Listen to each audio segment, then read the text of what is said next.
Les internautes de Congo.info, les sites des Congolais partout dans le monde. C'est avec plaisir aujourd'hui que je reçois pour vous le secrétaire général du MLP, cher au président Franck Diongo. Avec lui, nous allons aborder quelques points d'actualité. Bonjour monsieur le secrétaire général. Bonjour monsieur.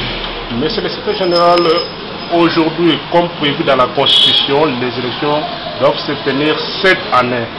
C'est-à-dire c'est le deuxième mandat du président Joseph Kabila qui tend vers sa fin. Mais nous constatons tous que ces élections sont hypothétiques. Et si nous arrivons à la fin, qu'il n'y a pas élection, quelle sera votre position en tant qu'opposant et secrétaire général du MLP? Merci frère pour la question. Le deuxième et dernier mandat de M. Kabila, c'est la précision que je voulais ajouter. Cette année, c'est l'année électorale. Les élections doivent se tenir coûte que coûte. Les élections sont hypothéquées par la seule volonté de mauvaise foi et du pouvoir en place avec sa marionnette, le président de la CENI. Ils ne veulent pas des élections pour prolonger le mandat finissant de M. Kabila.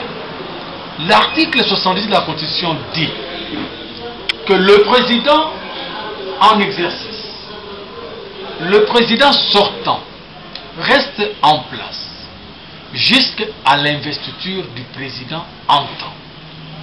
Ça signifie simplement, sans embâche, que arrivé à la date de la fin de mandat, un nouveau président est déjà élu et connu. Donc le président est élu et connu, c'est-à-dire le scrutin organisé. On connaît le président, c'est dans cette optique seulement que le président sortant va rester jusqu'à la remise et reprise après investiture de ce nouveau président qui est déjà connu. Mais une fois nous arrivons à la date de fin de mandat, aucun scrutin n'est organisé, le président sortant n'a pas sa raison, selon l'article 70, de pouvoir continuer. Il va continuer pour combien de temps? Dans tout le pays du monde, dans le droit international, jamais un intérim ne peut dépasser 3 mois. Ce n'est pas comme le pensent les gens de la majorité qui ne veulent pas des élections. Ils croient qu'on peut rester 5 ans sans élection, le président reste en place. 10 ans sans élection, le président reste en place. Non. Il reste en place seulement au cas où le nouveau est déjà connu. Et nous attendons l'investiture pour la remise et reprise. Tenez que le 20 décembre 2016, M. Kabila ne sera plus président dans ce pays. Qu'est-ce qui doit se passer? Soit nous aurons un nouveau président élu. Comment? Est-ce que c'est prévu comme ça par la Constitution? Mais si, soit nous avons un nouveau président élu, s'il ne veut pas organiser les élections, nous pouvons suivre l'exemple de Haïti. Vous avez vu en Haïti, le président d'Haïti a dit, je suis fin mandat, comme l'organisation, comme le scrutin n'est pas organisé, je remets le pouvoir au Parlement pour qu'il puisse faire l'intérim jusqu'à l'organisation du scrutin. Jamais. Oui, c'est ça. Comme je le disais, en Haïti, le chef de l'État a remis le bâton de commandement au Parlement jusqu'à l'organisation des élections. Le président sortant ne peut pas rester en place parce qu'il va toujours manœuvrer à ce que les élections n'aient pas lieu. Dans tous les cas de figure, M. Kabila ne sera pas président au 20 décembre 2016. Là, vous faites allusion à l'article 64 de la Constitution. Il ne sera pas président, soit c'est le Parlement ou le président du Sénat. Et si ce n'est pas le cas? Mais si ce n'est pas le cas, le peuple va se prendre en charge. Aucune armée n'est plus forte que la population. Les Congolais, nous en avons marre. Nous voulons ne pas rater ce grand rendez-vous de l'alternance présidentielle dans notre pays. Jamais dans ce pays, il n'y a eu alternance. Non. C'est soit les coups d'État, soit des crimes, soit de ceci, cela. C'est pour nous un premier rendez-vous très capital pour l'avenir de la politique congolaise. Nous voulons passer à l'alternance où il y aura en face sur la même table d'un côté l'ancien président, de l'autre côté les nouveaux présidents. Et nous voulons aussi passer à cette culture qui se trouve partout dans le monde, où un ancien président est en vie, en bon terme avec le peuple. Pourquoi M. Kabila ne veut-il pas Il n'y aura pas de poursuite judiciaire. Non, mais pourquoi? Mais écoutez, pendant que tu es en vie, fais tout le bien qui est à ta portée, au lieu de commencer à dire ce que j'avais fait va me poursuivre. C'est comme dans l'histoire de la Bible. Autant, aussi longtemps que tu es en vie, fais ce qui plaît à Dieu, afin que tu ne viennes pas au jugement. Mais pourquoi il a peur? Aujourd'hui, si je suis président de la République, je me comporterai de telle manière qu'à la fin de mon mandat, je reste dans mon pays, que je sois bien avec tout le monde et que je puisse même être un expert conseiller pour ma République. Je ne sais pas s'il y aura des poursuites, mais je ne pense pas. Hein?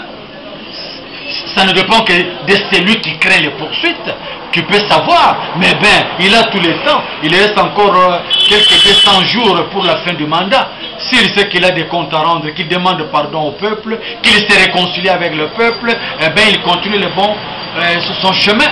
Ok, donc, monsieur le secrétaire général, le message est passé. Prenons la décision de Moïse Katumbi par les G7 comme candidat président de la République aux élections à venir. Quelle est votre lecture? Oui, les G7 n'ont fait qu'adhérer à la vision du MLP. Nous avons écrit par l'entremise de notre président national, l'honorable Franck Diongo, à toute la classe politique de l'opposition pour leur dire que chaque plateforme ou chaque parti politique peut se désigner un candidat ou proposer un candidat indépendant. Nous avons écrit à tous les partis politiques. Le G7 qui a reçu cette lettre juste au moment où ils étaient en conclave, ils ont mis au profit. Ils n'ont fait que demander à une personnalité, ce qui fait partie de notre proposition, parce que notre mémorandum, nous avons dit, soit le parti ou la plateforme s'est choisi un candidat, le parti ou la plateforme sollicite, demande à une personnalité de se présenter pour le soutenir, ou enfin, le parti ou la plateforme se rallie à un candidat déclaré. Ils ont demandé à Moïse Katumbi d'être leur candidat, ce n'est pas un péché. Ils peuvent arriver aujourd'hui dans l'opposition, mais aussi longtemps qu'ils ont suivi les conseils d'un ancien parti de l'opposition comme le MLP, ça n'a fait que nous réjouir. Vous savez, même le journal l'a relié, là-bas on nous dit le G7 adhère à la vision de l'honorable Franck Diongo. Donc, aussi longtemps qu'ils sont sur notre chemin, ils suivent notre schéma, nous ne pouvons que les encourager et les féliciter. Nous attendons que d'autres partis présentent encore des candidats et nous passerons à l'étape suivante qui va concerner les ralliements des candidats avec des partis politiques. Les partis vont adhérer, se rallier à tel ou tel candidat jusqu'à ce que nous arriverons au finish avec un seul candidat commun pour toute l'opposition afin de bouter dehors les